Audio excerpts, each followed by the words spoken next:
Assalamualaikum warahmatullahi wabarakatuh.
Alhamdulillah, alhamdulillahillazi aslaha dhamaira wa naqqas saraira fahadal qalbal ha'ira ila tariqi awdil basair وأشهد أن لا إله إلا الله وحده لا شريك له ولا مثيل له ولا ضد ولا ند له أين الأين ولا أين ولا مكان ولا جهة له وكيف الكيف فلا كيف ولا شكل ولا صورة ولا أعضاء له وأشهد أن سيدنا وحبيبنا وعزيمنا وقاعدنا وقرة أعيننا محمدا عبده ورسوله وصفيه وحبيبه من بعث الله رحمة للعالمين هاديا مبشرا ونذيرا وبلغ الرسالة وأدى الأمانة ونصح الأمة فجزاك الله عنا يا سيدي يا رسول الله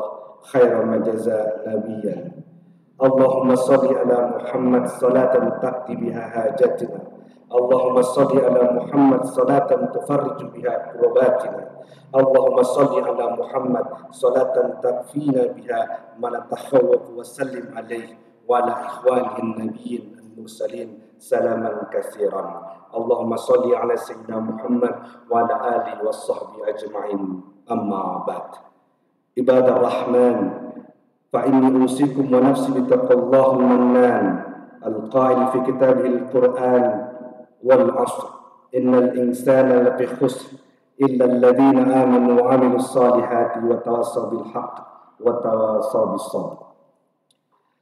Sidang jamaah salat Jumat dimuliakan Allah Subhanahu wa taala.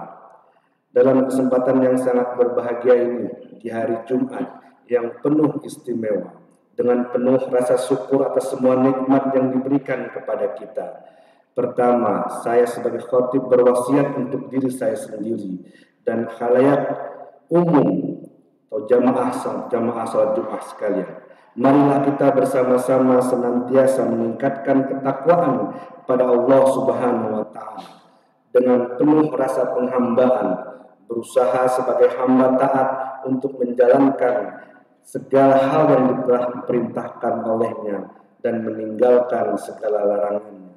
Karena dengan takwa inilah Allah akan memberikan kemuliaan, baik kemuliaan di dunia, lebih-lebih kemuliaan di akhirat. Sidang Jumat yang dimuliakan Allah Subhanahu wa taala. Hari atau minggu ini sudah masuk di bulan Rajab. Di dalam bulan Rajab, dalam sejarah Islam terdapat beberapa peristiwa penting yang tercatat. Salah satunya atau di akhir bulan Rajab itu biasa kita sebut dengan peristiwa Isra Mi'raj. Walaupun dalam literatur Islam dan banyak ulama berselisih pendapat tentang waktu kapan terjadinya peristiwa Isra Mi'raj, tapi dalam kesempatan ini kita tidak membahas dating atau waktu tentang Isra Mi'raj, bagaimana substansi dan hikmah yang bisa kita ambil dari peristiwa Isra Mi'raj. Isra Mi'raj adalah peristiwa yang agung, yaitu Allah Subhanahu wa taala memberikan keistimewaan pada Nabi Muhammad sallallahu alaihi wasallam untuk melakukan perjalanan mulia bersama malaikat Jibril, mulai dari Masjidil Haram Makkah menuju Masjidil Aqsa Palestina. Kemudian dilanjutkan dari Masjidil Aqsa menuju Sidratul Muntaha untuk menghadap Allah Subhanahu wa taala. Sidratul Muntaha adalah nama sebuah pohon di pojok langit ketujuh, di mana di situ adalah batas embarkasi antara Khaliq dan makhluk.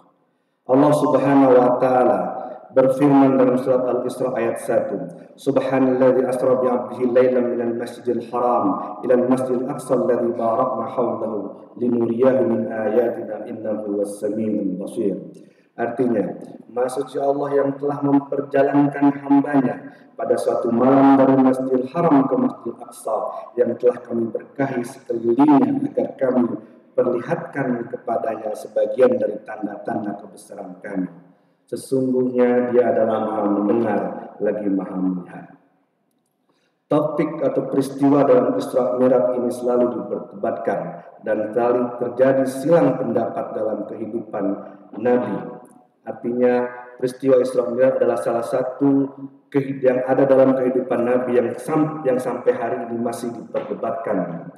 Sebagian besar umat Islam meyakini prinsip perjalanan Nabi Shallallahu Alaihi Wasallam berdasarkan ayat pertama surat Isra dan ayat 7 sampai 18 surat An-Najm. Namun keragaman topik dalam kuantitas dan kualitas kursus ini sangat besar dan mungkin kurang dari topik-topik serupa yang dalamnya terdapat sejumlah keragaman pandangan dan interpretasi. Bahkan dalam perspektif intraagama, perbedaan signifikan dapat diamati. Untuk alasan ini, para sarjana Al-Quran, baik Muslim maupun non-Muslim, telah memberikan perhatian khusus pada masalah Isra Nabi Muhammad SAW ini. Salah satu pemikir Barat pertama yang membahas kenaikan atau mi'raj Nabi suci Muhammad SAW adalah seorang sejarawan Dante Alighieri yang hidup pada abad 13 dalam karya Divine Comedy. Juga dalam awal abad ke-20, orientalis Spanyol Miguel Asintalapios mengumpulkan bahan dari Ascension atau Mi'raj dalam sumber-sumber Islam dan bahasa Arab, menggunakan interpretasi Al-Quran dan hadis. Sebagian besar juga mendukung dari pernyataan Muhyiddin Ibn Arabi. Dalam hal ini, Asin telah menguraikan 3 langkah untuk transformasi umum teorema Isra Mi'raj. Yang pertama, penawanan, kedua, kenaikan, dan ketiga, seluruh kisah kenaikan. Asin mempublikasikan hasil diskusi panjangnya dalam buku Islamic Image of Other World in Divine Comedy. Orientalis lain, sebut saja Annemarie Schimmel, seorang mistikus juga ahli dalam sastra sofistik, profesor dari Jerman, dan Constant Virgil Giorgio telah membahas kenaikan atau mi'raj Nabi dalam buku-buku mereka. Para orientalis dihadapkan pada sejumlah pertanyaan dalam hal ini, termasuk apakah mi'raj benar-benar terjadi, apakah dasar dan kutipan subjek esensial didasarkan pada Al-Quran dan non-Al-Quran, apakah perjalanan ini dalam sadar atau dalam mimpi, apakah itu fisik spiritual atau spiritual, bisakah mi'raj dianggap sebagai keajaiban, apakah Nabi melihat Tuhan dalam mi'raj tersebut. Ada banyak cerita tentang perjalanan ini.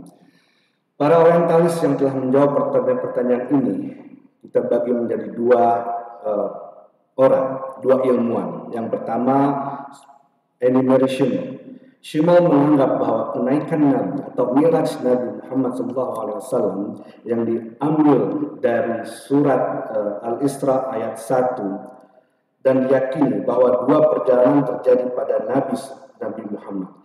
Yang kedua, perjalanan yang dimulai dari Masjid Aqsa dan berlangsung hingga langit ke-7, yaitu peristiwa Mi'raj atau kenaikan. Annemarie Schimmel juga percaya bahwa kenaikan atau Mi'raj Nabi Muhammad pada akhir periode ketika dia tinggal di Mekah, artinya itu terjadi sesaat sebelum hijrah ke Madinah. Hipotesis lain yang ditemukan oleh Michael Sells tentang Mi'raj Nabi Muhammad umumnya didasarkan pada 3 masalah pula. Pertama, subjek Mi'raj tidak secara jelas dinyatakan dalam Al-Quran dan kata Mi'raj tidak digunakan dalam Al-Quran. Kedua, dinyatakan dalam Al-Quran bahwa Nabi Muhammad tidak melakukan mukjizat, melainkan mukjizat ilahi. Artinya dia tidak membawa Al-Quran. Sedangkan Gustave Le Bon, seorang filsuf, sejarawan, sosiolog, dan dokter Prancis, sependapat Nabi, meskipun ia tahu dirinya berasal dari Tuhan, tidak terbiasa mengklaim mukjizat. Tetapi umat Islam telah meriwayatkan banyak mukjizat dari Nabi, karena mereka percaya bahwa dia harus memiliki keajaiban. Dan ketiga, ia menganggap terjadi mi'raj Nabi dalam mimpi. Orientalis lain seperti penulis Rumania yang terkenal Constantin Virgil George dan penulis dan peneliti Inggris Karen Armstrong percaya bahwa kenaikan atau mi'raj Nabi terjadi dalam mimpi. Mimpi itu benar dan benar dari Tuhan. Itu menurut As-Suyuti. Cendekiawan lainnya seperti At-Tabari percaya bahwa perjalanan Nabi bersifat fisik karena mereka lebih condong kepada teks Al-Quran yang eksplisit. Dan sebagaimana ditekankan oleh Tabari, Al-Quran dengan jelas menyatakan bahwa Allah menjalankan hambanya dengan tubuhnya di malam hari. Di sisi lain, Michael Sells tidak secara eksplisit menerima kenaikan fisik dan spiritual Nabi dan hanya menyatakan bahwa Al-Quran entah bagaimana telah mampu menjelaskan 2 jenis mi'raj yang terjadi secara horizontal dan vertikal untuk Nabi. Salah satu masalah yang diperdebatkan tentang kenaikan atau mi'raj adalah kualitas mi'raj. Apakah Nabi naik Apakah Nabi naik ke surga secara fisik atau spiritual, ataukah apakah kita harus menganggap kenaikan itu hanya spiritual? Sekelompok filsuf dan teolog percaya pada kenaikan spiritual atau mi'raj spiritual, perjalanan spiritual, termasuk Ibnu Sina yang menyebutkan kenaikan itu spiritual dan karena tubuh tidak dapat menutupi jarak, itu bukan kenaikan fisik. Di antara para mufasir juga menulis bahwa makna perjalanan Nabi menurut kata-kata ayat adalah perjalanan spiritual, bukan perjalanan material dari alam, karena menampilkan syair-syair ilahi tidak dapat dicapai dengan berjalan di tempat dan perlu menghadirkan dari sudut pandang spiritual. Atau baru lagi menyebutkan percaya bahwa perjalanan Nabi bersifat fisik karena mereka lebih condong kepada teks yang eksplisit tadi. Jamaah sholat Jumat dimuliakan Allah Subhanahu wa Ta'ala.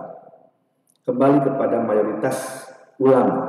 Mayoritas ulama percaya bahwa Nabi naik dengan tubuh dan jiwanya. Nabi suci Shallallahu Alaihi Wasallam seperti orang lain memiliki tubuh dan jiwa dan naik dengan keduanya. Karena Tuhan berkata asra dan tidak mengatakan biruhihi, mengatakan asra bi'abdihi, bukan biruhihi, artinya memperjalankan hambanya, bukan ruhnya. Kata abdul atau kata hamba adalah himpunan tubuh dan jiwa yang sama. Lainnya seperti Ibnu Abbas juga menyebutkan, Ibnu Mas'ud, Jabir bin Abdullah percaya bahwa Nabi naik ke surga dengan tubuh dan jiwanya sejak awal perjalanannya. Beberapa orientalis pun juga percaya bahwa Nabi memiliki dua perjalanan fisik rohani selama kenaikannya. Dalam kitab Manaqib Ibnu Syahab tentang Mi'raj Nabi Muhammad SAW berdasarkan spiritualitas dan fisik mengatakan bagaimana kita bisa menyangkal masalah ini meskipun sejarahnya diketahui dan kenaikan atau Mi'raj Musa ibnu Ibrahim pernah terjadi. Allah membawa Musa ke Gunung Sinai dengan tubuh dan jiwanya, dan dalam Al-Quran disebutkan kamu tidak berada di pinggir jalan. Dan dia pun membawa Ibrahim ke surga dunia dan berkata dalam Al-Quran, beginilah kami menunjukkan pada Ibrahim. Berdasarkan ulahan tersebut di atas, berapa poin tentang pembahasan Isra Mi'raj ini dapat kita simpulkan. Menurut Michael Sells menekankan 3 tentang Mi'raj. Kata Mi'raj tidak digunakan dalam Al-Quran meskipun benar, namun hal ini bukan menjadi alasan untuk menolak hijrah karena ia mengingkari Nabi. Kenaikan atau Mi'raj Nabi adalah salah satu kebutuhan agama Islam yang telah ditegaskan oleh semua Muslim, termasuk orientalis Anne-Marie Schimmel berdasarkan ayat pertama surat Al-Isra atau ayat 7 sampai 18 dari surat An-Najm. Selain kenaikan, ini sementara Nabi seperti orang lain memiliki tubuh dan jiwa dan naik dalam kebangkitan dengan keduanya, karena Tuhan berkata asra bi abdihi, bukan asra bi ruhihi. Mi'raj bagi sebagian orang adalah sesuatu yang fisik dan bagi yang lain adalah spiritual. Sekelompok orang lain juga menafsirkan sebagai fisik dan spiritual. Mi'raj Nabi Muhammad telah secara jelas disebutkan dalam Al-Quran dalam 2 surat yang berbeda, yaitu Al-Isra dan An-Najm. Tujuan pendakian spiritual adalah refleksi atas ciptaan Tuhan dan menyaksikan kemuliaan dan wajahnya tenggelam dalam pikiran dan firman-Nya, dan akhirnya melepaskan dari segala daya tarik materialistis dan duniawi dan melalui posisi alam semesta dalam proses hati nurani dan hati. Selama perjalanan spiritual ini, Nabi melakukan perjalanan melalui semua level langit dan bahkan sampai ke posisi yang lebih tinggi dari malaikat. Bahkan dari sudut pandang sufistik, pendakian Nabi adalah contoh dari pendakian sufi yang orang lain akan dapat melakukannya jika persyaratan terpenuhi dan kapasitas mistikus atau sufisme pribadi memungkinkan, meskipun tidak sebanyak Nabi. Pembenaran atas argumen tersebut atau justifikasi pada awalnya untuk memeriksa posisi rasional dari peristiwa sejarah besar ini. Sebelumnya kita mengutip Al-Quran dan hadis, dan untuk menganalisis rasionalitas Sepintas intelektual manusia mengetahui secara luar biasa bahwa jiwa manusia selaras dengan tubuh duniawinya dalam segala keadaan dan menyertainya di mana-mana. Yang pasti dan dapat dipahami adalah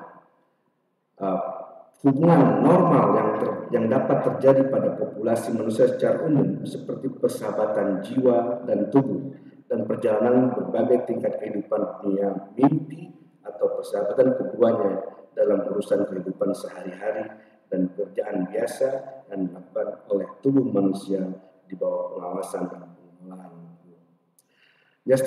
Justifikasi pertama, beberapa filsuf Islam besar percaya bahwa fisik dari kenaikan atau mi'raj Nabi Muhammad dapat dibenarkan sedemikian rupa sehingga tubuh mengikuti aturan jiwa dalam semua manusia.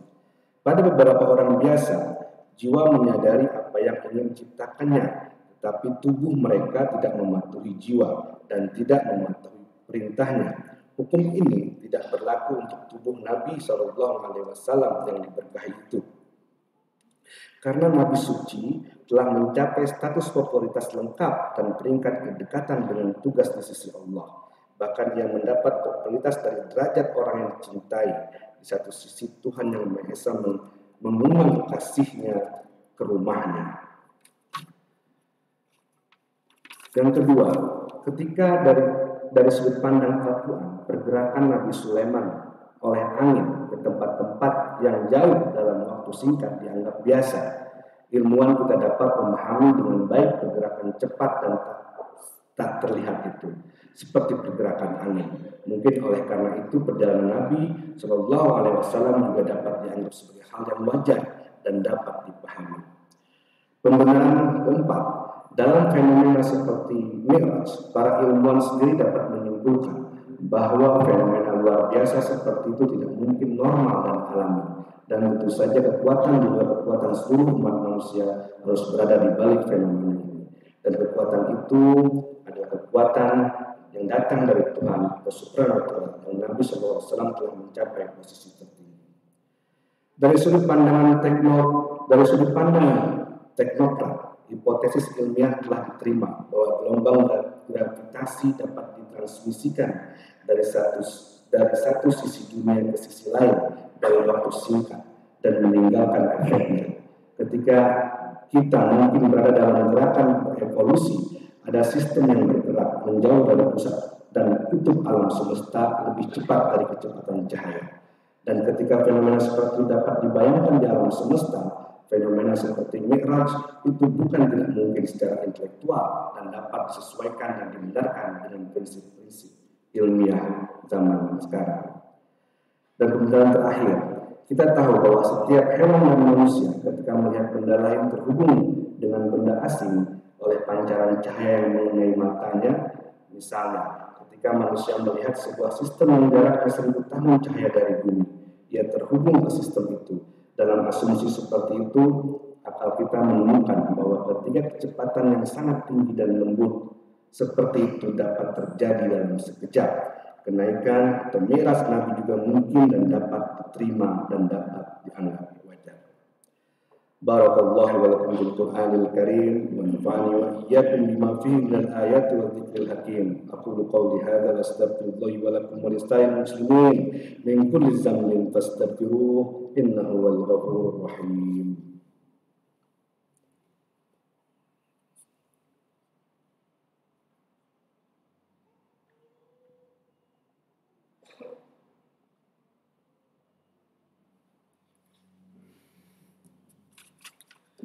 Alhamdulillahi ala ihsanihi wa syukru ala taufiqi wa imtinanihi wa asyhadu an la ilaha illallah wahdahu la syarika lah wa asyhadu anna sayyidina Muhammadan abduhu wa rasuluhu ad-da'i ila ridwanih. Allahumma shalli ala sayyidina Muhammad wa ala alihi wa sahbihi wa sallim tasliman katsiran. Jamaah salat Jumat, marilah kita banyak bersalawat kepada Nabi Muhammad sebagai pegangan kita untuk mendapat syafaatnya di hari kelak. Di saat kita tidak pernah tahu setiap doa kita diterima, ditunda atau ditolak, tapi kita masih memiliki salawat yang pasti sampai kepada Rasulullah SAW. أيها الناس اتقوا الله فيما أمر وانتهوا عما نهى واعلموا إن الله أمركم بأمر نزل فيه بنفسه وتنزل الملائكة بقدسه وقال تعالى إن الله وملائكته يصلون على النبي يا أيها الذين آمنوا صلوا عليه وسلموا تسليما اللهم صل على سيدنا محمد صلى الله عليه وسلم وعلى آل سيدنا محمد وعلى آله ورسولك وملائكته المقربين وارض اللهم عن الخلفاء الراشدين أبي بكر وعمر وعثمان وعلي وعن باقي الصحابة والتابعين والتابعين لهم بإحسان إلى يوم الدين وارض عنا معهم برحمتك يا أرحم الراحمين اللهم اغفر للمؤمنين والمؤمنات والمسلمين والمسلمات الأحياء منهم والأموات اللهم أعز الإسلام والمسلمين وأذل الشرك والمشركين وانصر عبادك المعادين وانصر من نصر الدين واخذل من خذل المسلمين ودمر أعداء الدين وعلى كلمتك إلى يوم الدين اللهم ادفع عنا البلاء والوباء والفحش والمنكر من الفتن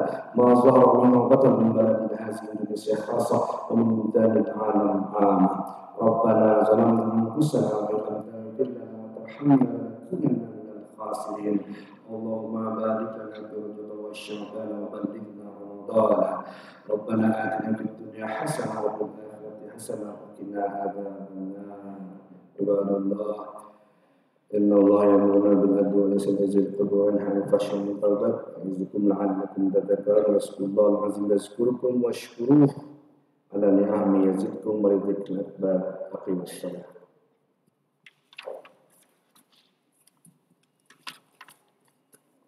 Allah